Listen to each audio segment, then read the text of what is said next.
I need to weld these pipes with the following requirements. It follows ASME 9 and the construction codes of ASME B31.3. How will I do that? In this video, I'm going to walk you through on how to write a WPS step by step. I'm going to walk you through the necessary clauses of ASME 9 and other related standards so you'll be able to know where to reference them by the time you have to write them. I also have the accomplished WPS and PQR in the video description below. So, the first question here is, how do you qualify a welding procedure? It is not enough that you just write the specifications.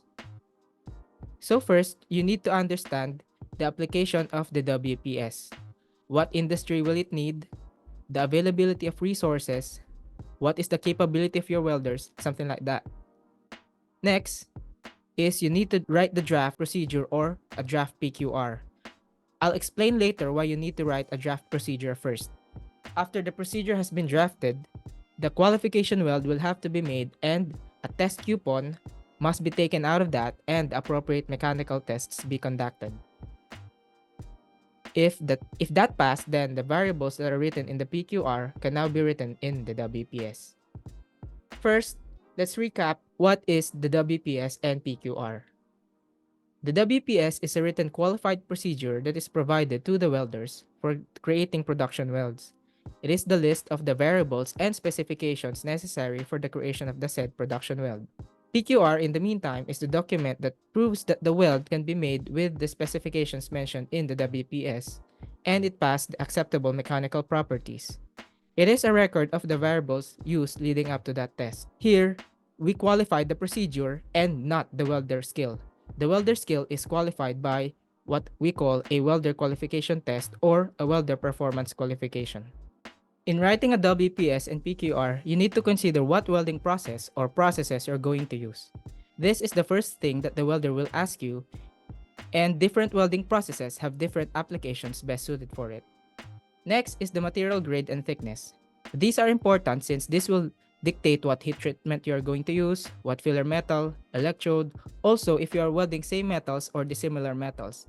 There are procedures that are covering those, and it will be very difficult if you don't identify them properly.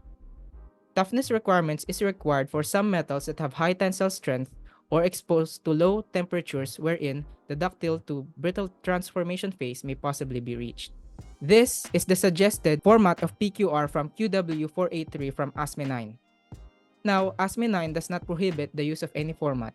It can be like this in a tabulated form, non-tabulated form, even in paragraph format, for as long as the essential variables are addressed. But what are those essential variables? And consequently, what are the supplementary and non-essential variables as tabulated here? Note that for each welding process, it is specified what these variables are. You just have to look in ASME 9. From the standard definition, essential variables are the ones that need to be addressed and if changed will require requalification of the WPS. Supplementary essential variables are the variables that will be required if toughness tests or impact tests are required, such as Charpy, IZAD, those things are going to be addressed just like the essential variable. So if you have toughness test that is required for the base metals, then these supplementary essential variables are going to be addressed in the WPS. While the essential variables are those that if changed in the WPS will not require requalification, but still needs to be addressed and written in the WPS. So if suddenly you want to change a non-essential variable like a welding technique or a gas cup from a gas tungsten arc welding, you just need to add a revision in the WPS, but you still need to write them because remember, again, the WPS is the reference of the welder. It is the reference of the welder for producing a proper production weld. You saw this table earlier, right? ASME 9 has a bunch of these for each welding process. So how do you use this table? The clause numbers are seen here, and you can refer to them if you want to know or read about the description of these variables as seen. For example, here in joint design, it is stated that the change in joint design needs to be addressed in the WPS. But since it is a non-essential variable, it will not require requalification if in case it will be changed. Before we start, Why are we writing the PQR first? This is to know the limits of the variables that we will specify in the WPS. Some variables have a qualification limit, and exceeding that will require requalification. So to save time and money for the tests, a draft PQR should be written first, and that can be used to write the WPS. So first, the essentials. You need to write the organization, and of course, you need to like this video and subscribe to my channel. You have to specify the WPS and PQR number, the welding process, and if it is manual or automatic or semi-automatic, as you can see here. For the gas tungsten and shield metal arc, this is both manual process because the welder needs to control the travel speed, the filler rod or electrode, and other variables. As you can see here, some standards suggest what welding processes to be used like ASME B31.3. So now, how do you select the welding process? For construction codes like ASME B31.3, gas tungsten arc and shield metal arc welding are suggested as seen here. Since these pipes are more commonly used in oil and gas and petrochemical industries, there is a need for a clean and good quality weld that gas tungsten arc can provide. Now, for the joint design, these are the variables that needs to be addressed in the WPS for both welding processes, since we are going to use a combination of SMAW and GTAW. It says here that we need to address the type of joint, the backing metal that will be used, root spacing, and if retainers will be used.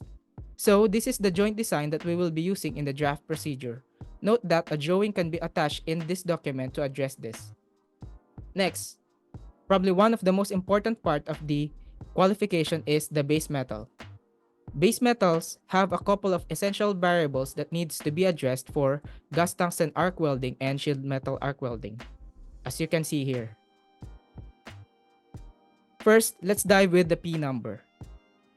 So in this section of ASME IX, it just tells you that the base metals have to be specified with their type and grade in the WPS.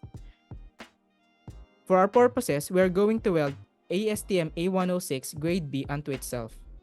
P numbers are also identified for both ferrous and non-ferrous metals, as you can see here in QW422. P numbers are also qualified for other metals such as copper, nickel, titanium, and what have you.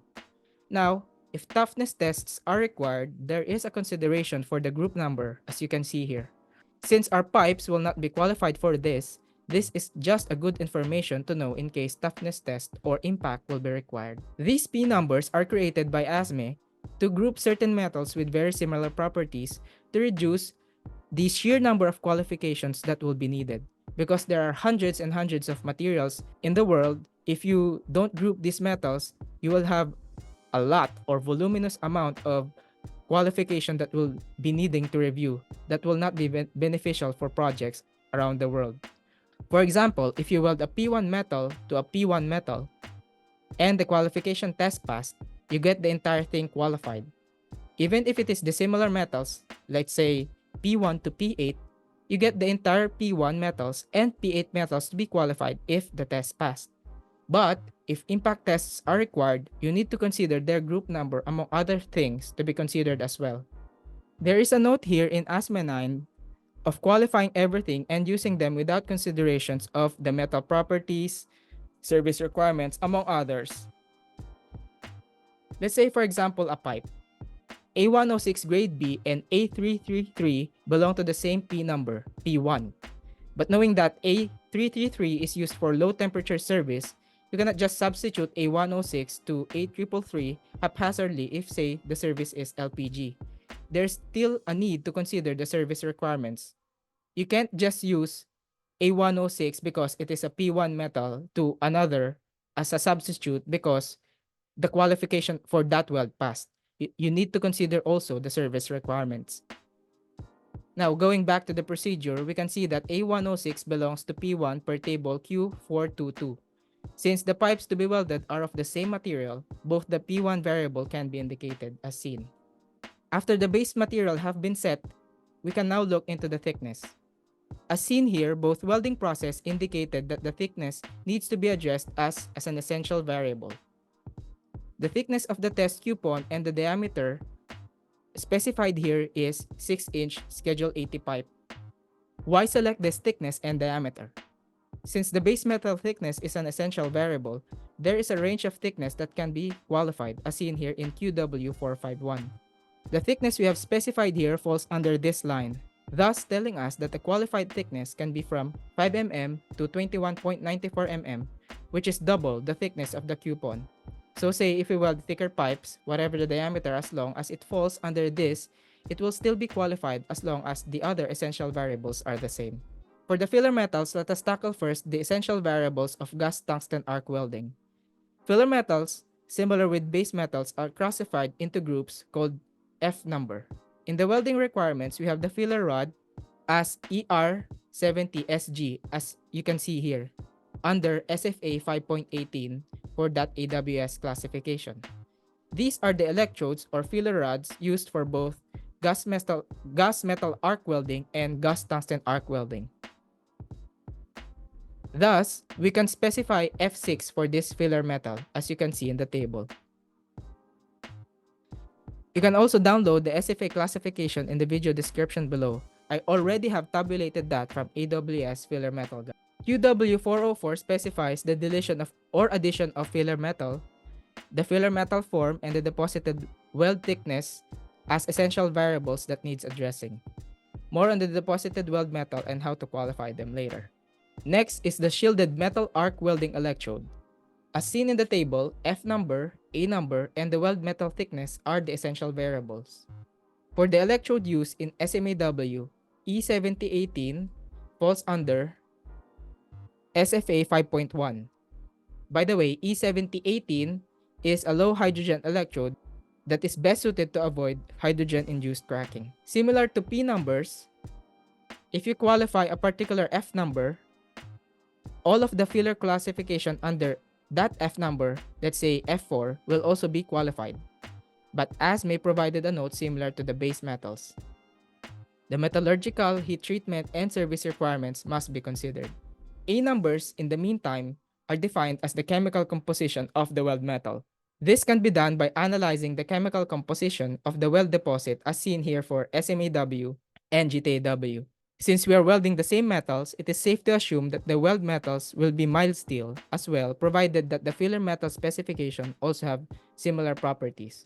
You have to check also the filler metal specification to determine the chemical analysis of the weld metal. Now, for the qualified weld metal thickness, similar with the base metals, QW451 will be the reference table for the qualified metal thickness range. As you can see here, the actual metal thickness is drafted in the drawing. The maximum weld metal thickness here will be 9.94 mm for SMAW and 12 mm for GTAW, for the specified weld metal thickness of 6 mm for shield metal arc and 4.97 mm for gas tungsten arc. GTAW is used as a root pass and hot pass here to produce a clean and quality weld at the root, which is essential for the industry that these pipes will be used. With that, we can now tabulate the variables needed. The size of the filler metals here are a non-essential variable, so if it is changed, no qualification will be needed. For the flux, this is not needed since SAW process is the one specifying the flux type. In the PQR, we need to specify the actual weld thickness used as well. This will be different for the WPS though. Later, we will elaborate that. For the welding positions, ASME IX does not care with the position that is. For the welding position, ASME IX does not care with the position you're specifying. That is why it is a non-essential variable. You have to specify QW120 for groove welds for pipes, as seen here. Just a quick discussion of the weld position for pipes. Flat position 1G just means pipe with its axis horizontal and rolled during welding. 2G is pipe vertical and not rotated during welding and welding horizontal. 5G is pipe horizontal fixed and not rotated during welding. Position can be flat, vertical, or overhead. Then 6G is inclined at 45 degrees and not rotated during welding. So the test positions are specified in QW120 and the pipe position in QW122. This is the simplified figure for the pipe positions. Just a quick side note here, different story if you're qualifying for AWS D11. For example, as the position needs requalification if other weld position is specified in the WPS. AWS needs qualification for the specific position you are welding, while ASME IX doesn't care. For the preheat, the essential variable will be the minimum temperature specified for the given base material as seen here. For ASME I A-100, it specifies here that for P1 all groups which A106 is under, if the equivalent carbon does not exceed 0.3% and the thickness does not exceed 25 mm, then preheat will just be 10 degrees minimum. So we can specify here that the minimum preheat temperature will just be 10 degrees. The interpass temperature is just the record of the temperature of the interpass prior to the start of the next pass of the weld. So you can just input here the maximum temperature that is actually indicated in the qualification of the weld. For post-weld heat treatment, refer to table PW-39.1 of ASME I since the thickness here will not exceed 25 mm as you can see here, and the preheat temperature will not exceed 95 degrees Celsius because it's just 10 degrees for the minimum preheat, then PWHT will not be needed. A101 as seen here specifies the heating rate and cooling rate. If you are looking for a reference, then for the soaking temperature and cooling down temperature, you can refer to this standard. We need to check as well the carbon equivalent of the base metal if the weld metal exceeds 19 mm as you can see here. If you follow that formula, the equivalent carbon must not exceed 0.45, and if that happens, PWHT must be done. For the actual chemical analysis of the base metals, you need the material test reports or mill certificates of that base metal for accurate checking of carbon equivalent. For gas shielding, this will be applicable for the gas tungsten arc welding process as SMEW has an innate shielding gas from the flux coating. The essential variables for gas shielding is the composition of the shielding gas and if backing or trailing gas is used as seen here. This is the backing gas and this is the trailing gas. So, for the gas shielding, argon is used and its mixture composition and gas flow rate is specified as you can see in the table. Argon is a chemically inert gas, can be used for ferrous and non-ferrous metal, and it is good for arc stability. Argon is most commonly used in gas tungsten arc welding as it is a common inert gas and it is very effective for this application. There are other shielding gas specified in ASME section 2 as well. For the electrical characteristics, there are no essential variables except when toughness tests are required wherein heat input and current will be an essential variable. UW409.1 specified how the heat input will be calculated, which is a function of voltage, current, and travel speed. The polarity of the current, whether AC, DC, and the size of the tungsten electrode must be specified as well. These are non-essential variables, just needs to be addressed in the WPS. For any changes, revision of the WPS is needed but not a new PQR. So you don't need to requalify them if these are changed, except if toughness tests are required, as seen in the previous table earlier. For the electrical characteristics, DC is chosen for a stable heat input, DCEN or DC electrode negative for GTAW to heat the base metal more, and DCEP for SMEW for that same purpose, to heat the base metal more. The heat input of GTAW and SMAW are somewhat reversed, hence the polarity specified. For these specifications will only be applicable if instantaneous energy sources are used, and the mode of metal transfer is applicable for GMAW and FCAW. The detailed electrical characteristics can be tabulated per pass as seen here. For the PQR, the actual ranges can be recorded here and it will just be referenced in the WPS should the qualification weld pass. For the welding technique, both SMAW and GTAW have non-essential variables as specified. For the technique used in the qualification, it can just be recorded as shown. String and weave technique is both used. Oscillation here is not specified because it is applicable for automatic welding process like SAW. The weld is multiple pass as well and single electrodes are used. Now, after the draft procedure is created and the essential variables addressed, it is now time to test the specimen. QW451 specifies how this will be done and how many test coupons will be needed as shown. After testing the specimen in accordance with QW451, tensile tests and guided bend tests are needed to be conducted as you can see here.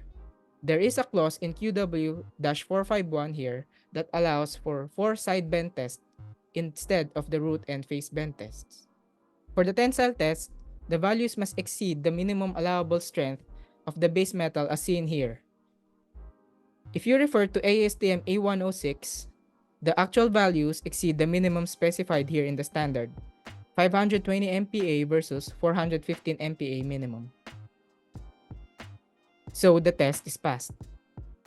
For the guided bend test, the weld must not have any open discontinuity exceeding 3 mm. As you can see here in the standard. By visual inspection, there is a 0.46 mm discontinuity observed. Now, did this test pass? Comment down below for your answers. Now, it's time to write the WPS. QW483 also has specified formats from ASME IX. Similar to PQR, these are just suggested formats. You can have tabulated, non-tabulated form, or even paragraph format. For the first part of the WPS, this is just the variables from the PQR we have written. The joint design is specified, root spacing, and the use of backing material. Now note, if some of those variables are not indicated or you didn't use, you have to indicate them as none or not used. So you have to address them still, even if you didn't use that variable. The welding processes, of course, is mentioned here. The joint details can be referred from a separate drawing. You just need to attach them in the WPS if you want to. Base metals here are also specified. What I would like to highlight here is the P numbers used, which we have talked about earlier, and the thickness. So basically in the WPS, we can weld from 5 to 21.94 mm thick pipes, considering that qualifies from QW-451. This is one of the reasons that you should write the PQR first in order to determine the nuances and to avoid several unnecessary qualifications. So if you prepare a WPS that specifies a large range of thickness and it is not qualified, then you will need to have several PQRs to qualify that single WPS. Chemical analysis here will be used if the material is not specified under ASME. So if you have Chinese, Indian, or European metals that are not specified in the standard, it is best to list the chemical analysis of that material here. Similarly, for the weld metal thickness, here is the qualified value from QW451. Like mentioned here, the flux classification is not used. It is applicable with SAW process. Here is the position, preheat, and the gas requirements which are derived from the written PQR, as well as the electrical characteristics and the tungsten electrode type, which is important for GTAW. This drawing is the corresponding number of passes that is represented in the table. So the table must have tabulated all the passes and the electrical characteristics for each pass. For the technique, as this almost all non-essentials, you can just change it without requalification, but you need to write the changes and document them. Do not forget to indicate, of course, the supporting PQR for the WPS change. That is a lot. I hope you learned something there. Before we end, here are some reminders when writing a WPS.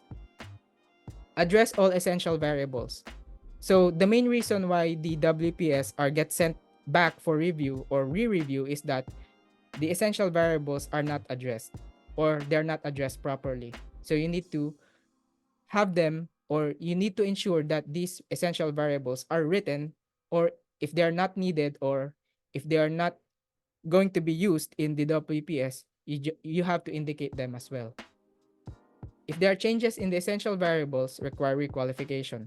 So this is one of the reasons why we need to write a PQR first for us to determine the limits of that essential variables so that we don't need to have several procedure qualification records that will just be for that single WPS, which is admit it, it's a waste of time and money because you need to test the coupon. If non-essential variables are changed, document by writing another WPS. So since the WPS is a written specification of how to produce a production weld, the welder needs to have this so he can be guided when welding the production weld. So you have to document still if there are changes in the non-essential variables. PQR cannot be revised unless it is for editing typographical errors. Now, WPS may be revised, but the PQR cannot because it is the record of the actual variables used to qualify the weld. So, it just cannot be changed except for a typographical error that was done during the recording of those variables. Do not leave variables blank. Put none, not use, address everything. So, like I said, if there are variables that you don't need, you put none or you not use. Address everything. So, don't leave variables blank in the WPS or PQR. So, that is one of the most reason or that is one of the best reasons why these documents get sent out to the creator, because the variables or the essential or non-essential variables are just left blank. So it was assumed by the reviewer that it was forgotten or something like that. So maintain records as well of the test results for the weld qualification. So as a welding inspector, it is a good practice to maintain those records to back up the results of the weld qualification. And then lastly, practice writing WPS. So this involves a lot of looking up to the tables of standards. So practicing inputting those variables will go a long way in streamlining your process when writing a WPS and PQR. So that's it. Click here for more videos. If you want to have a version of a shortened explanation of the WPS, click this video right here.